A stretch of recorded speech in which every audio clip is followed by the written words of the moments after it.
এই সংশোধনী পাশ করার ক্ষেত্রে বলতে গেলে জালিয়াতি হয়েছে, প্রতারণা হয়েছে।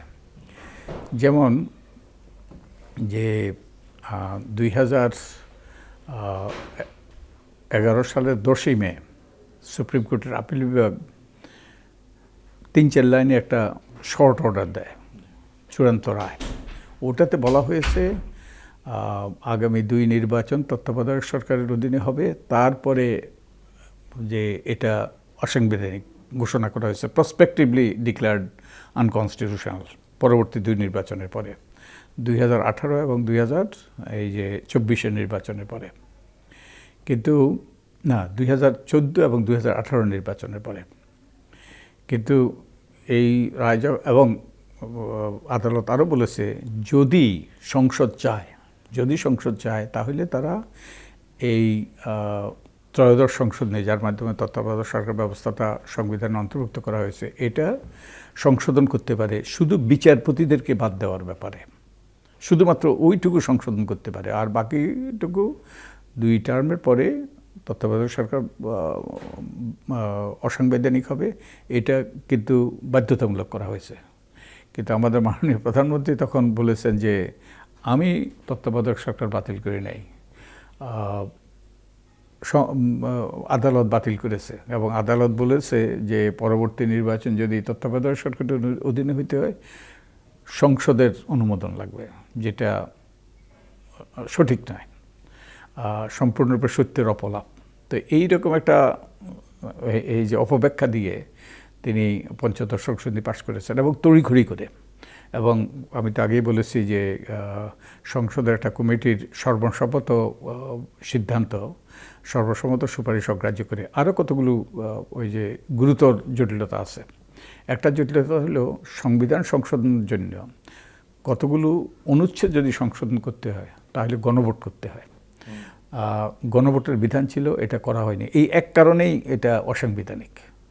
তারপর আরেকটা করা হয়েছে যে এই সংবিধান, এই পঞ্চদশ সংশোধনীর মাধ্যমে সংবিধানের প্রায় 1/3 ওই যে সংশোধনের অযোগ্য করা হয়েছে। আর এগুলো সংশোধন করা যাবে না, প্রায় 1/3। এটা করতে পারে না, কারণ সংবিধান সংশোধন করা ওই যে সংবিধানের 142 অনুচ্ছেদ অনুসরণ করে এটা সংসদ সদস্যদের দায়িত্বের অংশ।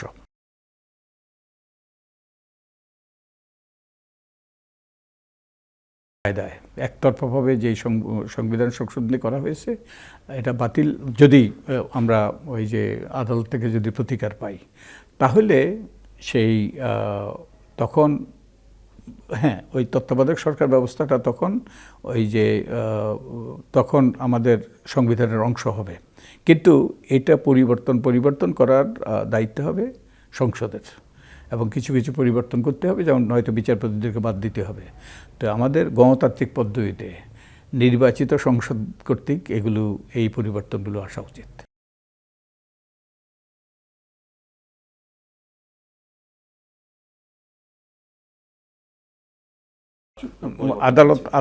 এটা আদালতের এখতিয়ার।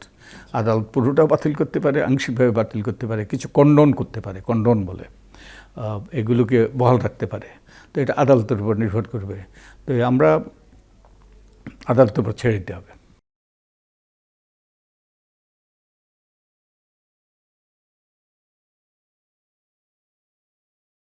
7 ক তো অত্যন্ত ভয়াবহ।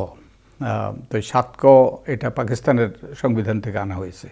কিন্তু এই 7 ক অনুচ্ছেদ রেখে কিন্তু এই যে অনিয়মতান্ত্রিকভাবে ক্ষমতার বদলের পথ রুদ্ধ করা যায় না। যেমন এবার আমাদের উদাহরণেই এটা কি 7 ক তো আছে। তো আমাদের প্রধানমন্ত্রী যে বিতাড়িত হলেন, এটাকে রুদ্ধ করা গিয়েছে? এটা রুদ্ধ করা যায়নি। তো এই সাংবিধানিক বিধান অন্তর্ভুক্ত করে পাকিস্তানও হয়নি। তো এটা করে এটা ওই যে ঠেকানো যায় না।